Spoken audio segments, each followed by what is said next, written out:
السلام علیکم ورحمۃ اللہ وبرکاتہ. بسم اللہ الرحمن الرحیم والصلاة والسلام علی سید الانبیاء والمرسلین نبینا محمد وآلہ وصحبہ اجمعین. اما بعد، اعوذ باللہ من الشیطان الرجیم.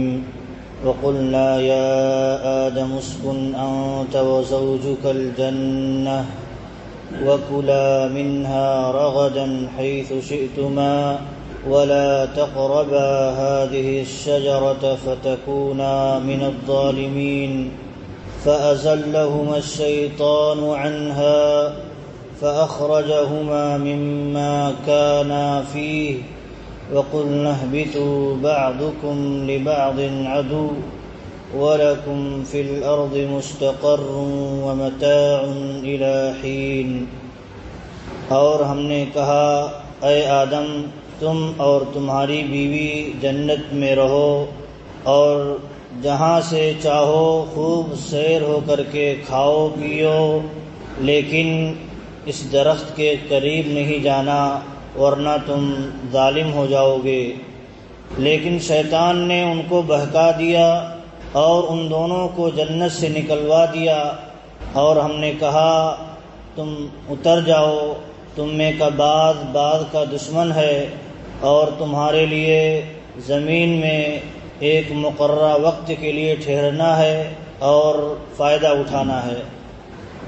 یہاں سے اللہ رب العالمین انسان کو دنیا میں کیسے اتارا گیا یہ تفصیل اللہ رب العالمین نے ذکر کی ہے، اور کیسے شیطان نے آدم علیہ السلام کو پھسلایا اس کی بھی اللہ رب العالمین نے یہاں تفصیل کی ہے. تو آپ دیکھیں، اللہ رب العالمین نے حکم دیا تھا کہ جنت میں رہو، ٹھہرو، جیسا چاہو جنت کو استعمال کرو، تمہارے لیے ہے. لیکن ایک درخت سے اللہ رب العالمین نے منع کیا تھا کہ اس کے قریب بھی نہیں جانا، آزمائش کے لیے، امتحان کے لیے منع کیا تھا. کیونکہ جنت میں آدم علیہ السلام کو جو داخل کیا گیا تھا مرنے کے بعد نہیں داخل کیا گیا تھا. مرنے کے بعد جب انسان جنت میں داخل ہوتا ہے تو وہ نعمتیں منقطع نہیں ہوتی ہیں، ختم نہیں ہوتی ہیں، اور وہاں کوئی آزمائش نہیں ہوتی ہے، ساری چیزیں اس کے لیے حلال ہوتی ہیں.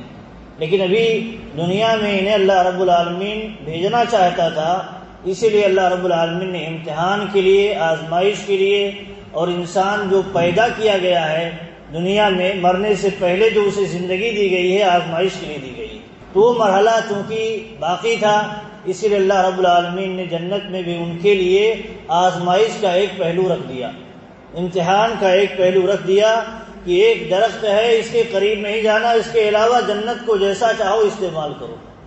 لیکن آپ دیکھیں شیطان کیا ہوتا ہے، ابلیس جو ہے، اسی ایک چیز کو جس کو اللہ رب العالمین نے حرام قرار دیا تھا سارا فوکس اسی پر کرتا ہے، ساری توجہ آدم اور حوا علیہ السلام کی اسی طرف لانے کی کوشش کرتا ہے. حالانکہ جنت کی جتنی نعمتیں تھیں آدم اور حوا علیہ السلام کے لیے اتنی تھیں کہ وہ سوچ نہیں سکتے تھے، تصور بھی نہیں کر سکتے اس کو استعمال کیسے کیا جائے، اور ساری خوشیاں انہیں جو بھی حاصل ہونی تھی وہ حاصل کر سکتے تھے، ساری نعمتوں سے جنت کی دی گئی تھی. لیکن شیطان کو کیا کرنا تھا، بھٹکانا تھا. اسی لیے توجہ آدم اور حوا علیہ السلام کی اس درخت کی طرف لا کر کے کھینچتا ہے، اور بار بار ذکر کرتا ہے، بار بار ذکر کرتا ہے، توجہ دلاتا ہے، اور قسمیں بھی کھاتا ہے. کہتا ہے ہم تمہارے کوئی دشمن تھوڑی، کہتا ہے ہم تمہارے خیر خواہ ہیں. تو اس طرح جب کوئی حرام کردہ چیز پر بار بار انسان کی توجہ کھینچی جاتی ہے، اسے اس کی طرف مائل کیا جاتا ہے، تو انسان فطرتاً بڑا کمزور ہے. وَخُلِقَ الْإِنسَانُ ضَعِيفًا، انسان کمزور پیدا کیا گیا ہے، تو وہ فطرت کے اس میں بھٹک جاتا ہے، بہک جاتا ہے. تو آدم علیہ السلام اور حوا علیہ السلام کو بھی شیطان نے جب بار بار وار کیا، ایک ہی وار کیا، ایک ہی ہتھیار سے ایک ہی جگہ پر وار کیا، تو دونوں پھسل گئے. وہی اللہ رب العالمین نے ذکر کیا ہے. آپ دیکھیں قرآن کریم یہ کوئی قصے اور کہانی کی کتاب تو نہیں ہے، یہ ہدایت کی کتاب ہے، رہنمائی کی کتاب ہے. اللہ ہے نے جس مقصد کے لیے انسان کو پیدا کیا ہے اس مقصد کو یاد دلانے والی کتاب ہے۔ تو اس لیے جو کچھ ہم سنیں، پڑھیں، پیش کریں، اس ناحیے سے کہ یہ ہدایت کی طرف رہنمائی کرنے والی جب کتاب ہے تو ہدایت کے پہلو پر ہم نے زیادہ غور کرنا چاہیے۔ قصے کی کتاب نہیں ہے، ورنہ اللہ رب العالمین قصے کہانیوں ہی کو بھر دیتا۔ قصے جہاں پیش کرتا ہے، جہاں واقعات پیش کرتا ہے، واقعات سے جڑے مقاصد اور رہنمائیاں، ہدایات جو ہوتی ہیں اللہ رب العالمین اس کو بیان کرنا چاہتا ہے، اس کو فوکس کرنا چاہتا ہے۔ تو یہاں بھی وہی چیز آپ دیکھیں، اللہ نے منع کیا تھا، کیوں منع کیا تھا بتا دیا، فَتَكُونَا مِنَ الظَّالِمِينَ، منع اس لیے کیا تھا تاکہ تم ظالم نہ بن جاؤ، تمہاری بھلائی کے لیے منع کیا تھا۔ تو یہاں ایک ہدایت کی چیز ہے کہ اللہ جو چیزیں منع کرتا ہے وہ ہماری بھلائی کے لیے منع کرتا ہے۔ تو آگے دیکھ اللہ رب العالمین نے ذکر کیا ہے کہ فَأَزَلَّهُمَا الشَّيْطَانُ عَنْهَا فَأَخْرَجَهُمَا مِمَّا كَانَ فِيهِ، اللہ رب العالمین نے کہا کہ شیطان نے انہیں پھسلا دیا، بہکا دیا، کس سے؟ اس درخت سے بہکا دیا۔ درخت کو منع کیا تھا اللہ رب العالمین نے کہ استعمال نہیں کرنا، اس کے قریب بھی نہیں جانا، لیکن شیطان نے اسی درخت سے انہیں بہکا دیا اور کہا فَأَخْرَجَهُمَا مِمَّا كَانَ فِيهِ، اور جب بہکا دیا تو وہ کچھ ہو گیا جو اللہ رب العالمین نے مقدر کر دیا تھا۔ ایک سسٹم سے ہوا، یوں ہی نہیں ہو گیا۔ تو کیا ہوا؟ اللہ رب العالمین نے ان دونوں کو جنت سے نکال باہر کیا۔ حدیث میں آتا ہے کہ اللہ کے نبی صلی اللہ علیہ وسلم نے بیان فرمایا کہ دنوں میں ایک دن ایسا ہے جو سارے دنوں میں سب سے بہترین دن ہے، جس میں سورج طلوع ہوتا ہے، سارے دنوں میں سب سے بہترین دن ہے۔ وہ کیا ہے؟ جمعہ کا دن ہے۔ اسی دن آدم علیہ السلام پیدا کیے گئے اور اسی دن جنت کے اندر داخل کیے گئے، جمعہ ہی کے دن، اور جمعہ ہی کے دن آدم علیہ السلام جنت سے نکالے گئے۔ یہ حدیث سے معلوم ہوتا ہے۔ تو ہمیں یہ جاننا چاہیے کہ جمعہ ہی کا دن تھا آدم علیہ السلام پیدا ہوئے، اور اسی دن آدم علیہ السلام کو جنت میں بھی داخل کیا گیا اور اسی دن جنت سے نکال بھی دیے گئے۔ عبداللہ ابن عباس رضی اللہ تعالیٰ عنہما کہتے ہیں کہ آدم علیہ السلام جنت میں کتنے لمحے ٹھہرے، وقفہ کتنا تھا ٹھہرنے کا جنت کے اندر، وہ انہوں نے بیان کیا۔ عبداللہ ابن عباس صحابی ہیں، مفسر قرآن ہیں، بیان کرتے ہیں کہ آدم علیہ السلام کی جنت میں ٹھہرنے کا جو وقت تھا وہ عصر سے لے کر کے سورج غروب ہونے تک تھا، عصر سے لے کر کے سورج کے غروب ہونے تک تھا۔ اور حسن بصری رحمۃ اللہ علیہ اس کی تفسیر کرتے ہیں کہ یہ جو وقفہ تھا وہاں جنت کے اعتبار سے وقفہ تھا۔ آج دیکھیے جو سورج طلوع ہوتا ہے نکلتا ہے یہ 24 گھنٹہ کا وقفہ ہوتا ہے، لیکن جنت میں جو وقفہ ہوگا یا جو سورج کے نکلنے ڈوبنے کا جو وقت ہے وہ الگ وقت ہے، اور وہاں جو سال ہے، مہینہ ہے، دن ہے وہ الگ ہے۔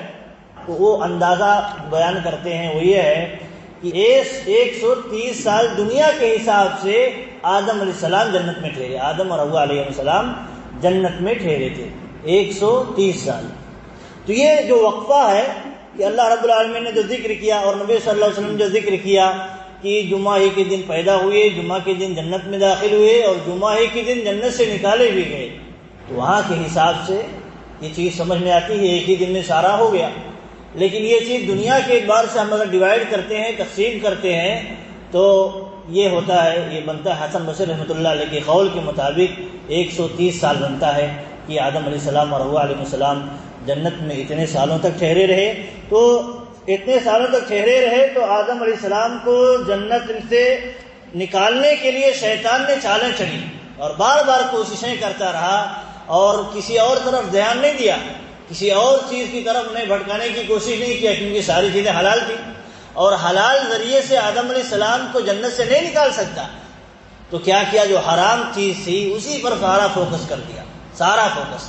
اسی لیے آپ دیکھیں دنیا میں بھی شیطان کی توجہ جو ہوتی ہے، یہ انسان کو گمراہ جو کرتا ہے، وہ ساری کوشش لگاتا ہے حرام چیزوں کی طرف لانے کے لیے، حرام چیزوں کی طرف لانے کے لیے۔ تو کیا اللہ رب العالمین نے، شیطان نے انہیں بھٹکا دیا، فَأَخْرَجَهُمَا مِمَّا كَانَ فِيهِ، تو کیا ہوا، جنت سے انہیں نکلوا دیا۔ اور آگے فرمایا اللہ رب العالمین نے دوسری آیات میں، دوسری صورتوں میں اللہ رب العالمین نے کہا، شیطان نے دیکھیے کہا ما نهاكما ربكما من هذه الشجرة إلا أن تكونا ملكين أو تكونا من الخالدين.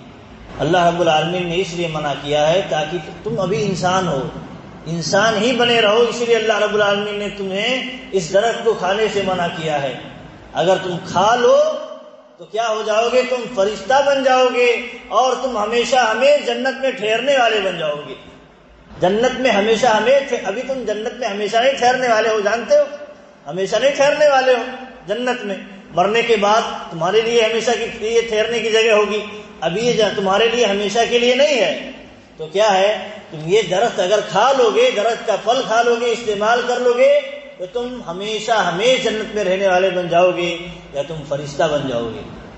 تو بار بار اس طرح شیطان نے، اللہ رب العالمین نے یہاں دیکھیے اختصار کیا، فَأَزَلَّهُمَا الشَّيْطَانُ، شیطان نے انہیں بہکا دیا. تفصیل نہیں کی ہے کیونکہ جو مقصد بیان کرنا ہے تفصیل کی یہاں ضرورت نہیں ہے، اختصار سے اللہ رب العالمین نے ذکر کیا ہے. دوسری آیتوں میں، دوسری صورتوں میں تفسیر کی ہے کہ ایسے ایسے اس نے گمراہ کیا، یہ جھانسا دیا کہ تم اگر یہ درخت کھا لو گے تو تم ہمیشہ کے لیے جنت میں رہنے والے بن جاؤ گے اور تم فرشتے بن جاؤ گے. وَقَاسَمَهُمَا إِنِّي لَكُمَا لَمِنَ النَّاصِحِينَ، اور قسم بھی دلایا، قسم بھی کھایا کہ تم دونوں سے میں قسم بھی کھاتا ہوں کہ میں تمہارے لیے کوئی دشمن نہیں ہوں، میں تمہارا خیر خواہ ہوں، تمہارا ہمدرد ہوں. تمہاری ہمدردی میں ایسا کہہ رہا ہوں، تم کھا لو، تمہاری بھلائی، ہمارا تھوڑی کوئی فائدہ. یہ دیکھیے شیطان کی چال ہے.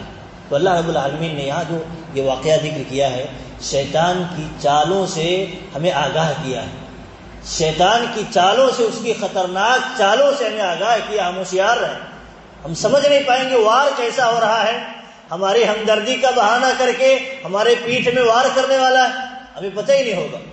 تو وہ آگاہ کیا اللہ رب العالمین نے کہ دیکھیے جو اللہ رب العالمین حکم دے دے، صریح حکم، واضح حکم، یہ نہیں کرنا ہے اور تمہیں فلاں چیزیں کرنی ہے تو اس کو پکڑ لو، تھام لو. اس کے علاوہ، اس کے خلاف جتنی بھی چیزیں آئیں، جتنے بھی وسوسے آئیں، نظر انداز کرو. یہ شیطان کے وسوسے ہیں، یہ شیطانی ہتھ کنڈے ہیں، ہمیں اس پر نہیں دھیان دینا چاہیے. تو یہاں اللہ رب العالمین نے وہی ذکر کیا ہے.